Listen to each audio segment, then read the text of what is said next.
Dear scholars, recently we have learnt a lesson, The Merchant of Venice. I hope you have watched both the videos and understood the given explanation.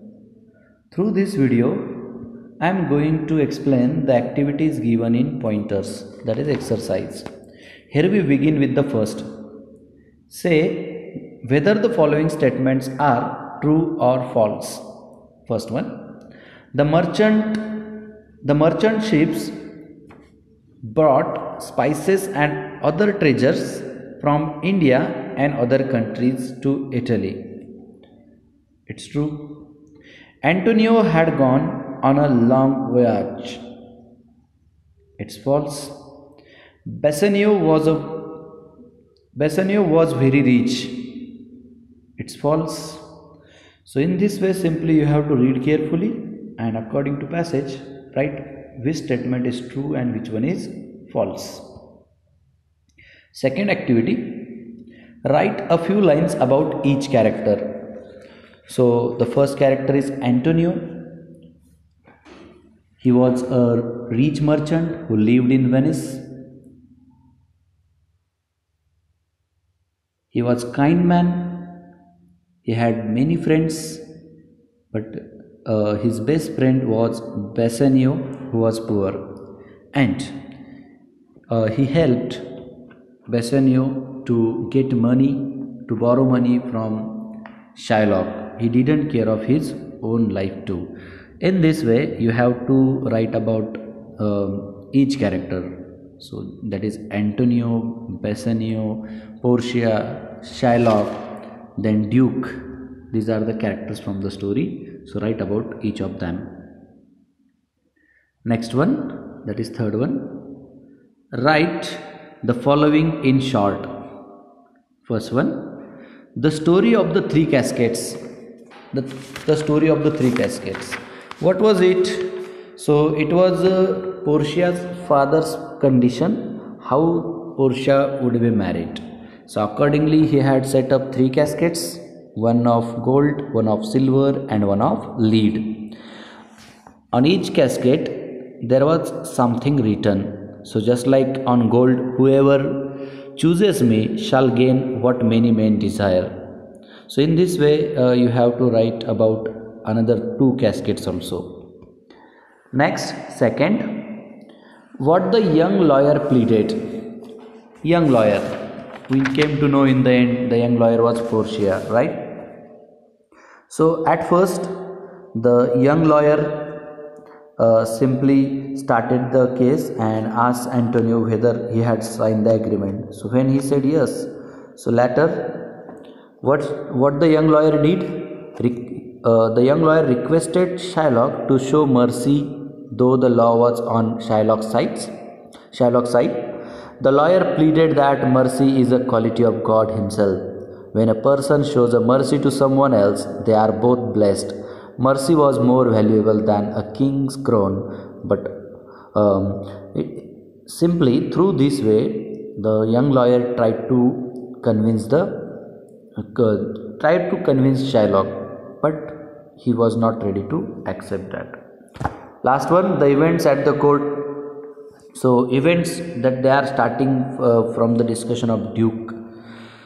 Duke simply liked Antonio, and so he also tried to convince Shylock, but he didn't listen. Later, he was simply saying that he wanted to fulfill his wish. That is, according to agreement, he wanted to cut off a pound of Antonio's flesh, right? Further, we can add about that young lawyer and all that. Next, fourth one, write the conditions that Portia put down to warn Shylock.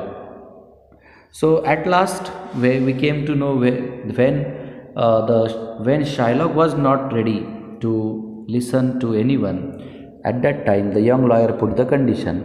And what conditions were those? The first condition, Shylock should not shed even one drop of Antonio's blood. Second condition, he should cut exactly 1 pound of flesh nothing less, nothing more. Fifth one, find 4 words ending with OUS from the story. For example, prosperous, adventurous, dangerous, and generous. All these words are adjectives. Can you add 3 more words ending with OUS to this list? So you have to write your own 3 which are ending with OUS. For example, famous, courageous, victorious, etc. Next, 6th activity.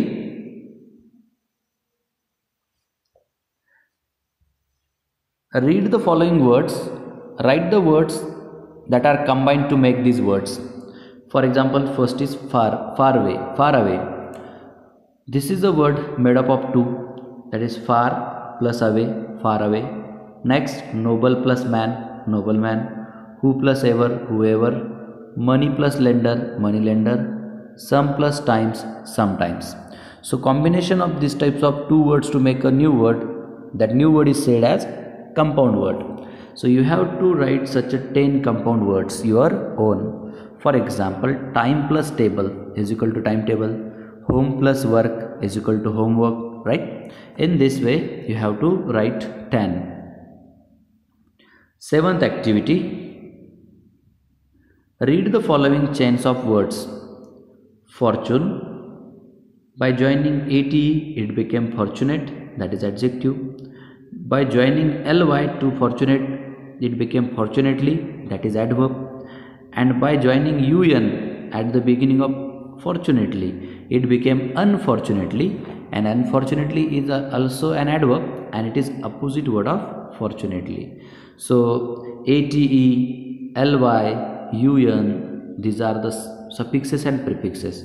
Un is the prefix, ATE and ly are the suffixes. So by joining these we can change the form of the word, that is parts of according to parts of speech, and also we can have the opposite words.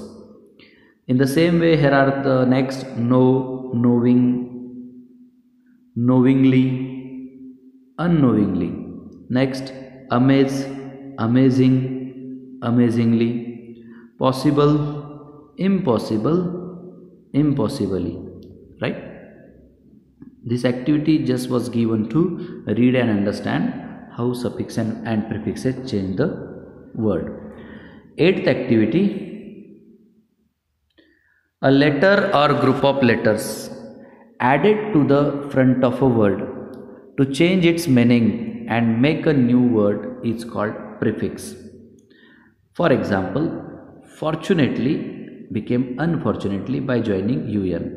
Agree became disagree by joining dis. Possible became impossible. Human, inhuman. Legal, illegal, right? So these are the dark letters which are the prefixes here. Add proper prefixes to the following words to make new words. First, kind. By joining un it becomes unkind. Kind, unkind. Intelligent, unintelligent. Advantage, disadvantage. Happy, unhappy. Allow, disallow. Safe, unsafe. Number 9th. Find at least 3 sentences in the story which have modal verbs. Modal verbs can, could, shall, should, will, would, may, might, must, used to, need to, dare to, have to, used to. These are the modal auxiliaries. So you have to find the sentences which include these words in them. For example,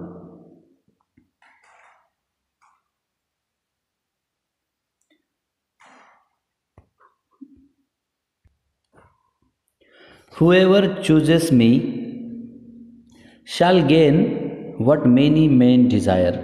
So here the word shall is modal auxiliary. Then next one, Shylock realized that he could not do what the young lawyer asked him to do. So here the word could, C-O-U-L-D, is modal auxiliary. So in this way you have to find 3 examples. Number next, 10th activity. Visit a library, read other tales from Shakespeare. For example, Julius Caesar, As You Like It, Macbeth, and The Tempest. These are the work of William Shakespeare. So you have to read them. You can also browse on Google for this. 11th, hold a mock trial, that is oral trial, for any one of the following offenses, crime. There should be a complainant. Complainant means the person who complains. Second, a defendant means the person on whom the complaint is done and simply trying to defend. And the third one, lawyers. So these are the 3 characters are needed to perform this. To argue the case on behalf of them, the whole class can vote to pass the judgment decision. On what occasion will you plead for justice? What punishment will you suggest? When will you plead for mercy? So these are the questions given. Here the one incident is given. A poor and honest servant has broken a vase while cleaning it. The vase was valuable and the employer liked it very much, and that was broken. So who is the complainant over here? Who would complain about that broken vase? Simply the employer. The employer is the complainant. On whom or what about whom the complaint would be done? That is the servant. So servant is defendant, right? Then what judgment could be given? Means there would be no other person as a lawyer there, or maybe any other family member of that employer. Judgment. What judgment can be given? What can be done? What decision could be taken? Or what punishment could be given? So simply it is not the case to give the punishment. So simply the judgment could be mercy, M-E-R-C-Y, mercy, pity, daya dikhai jaye, right? And if you want to give the punishment, so simply you can ask that servant to pay for that watch. Actually it is wrong. According to humanity, only mercy could be done. Second one, a poor man stole some ornaments from a rich girl. So rich girl would be complainant, and that poor man would be a defendant. And then judgment of what judgment could be given? So one thing, that mercy can be shown to that poor man, and second thing, the justice can be done by asking the poor man the reality, by proving it, and simply taking the ornament and giving back to the rich girl. Last one, a young man was injured in a road accident due to another man's careless driving. So complainant, a young man, then a defendant, that man who drove carelessly. So we can say careless driver was a defendant. Then judgment, decision, justice should be done. Means first of all, what is right, who was right, who was wrong, that should be found, and accordingly punishment could be given. So if for the mistake of driver, the punishment is simply cancelling the license, again some fine, etc. So in this way I have explained all the activities given in pointers, that is exercise based on this lesson. I hope you would have found this video helpful.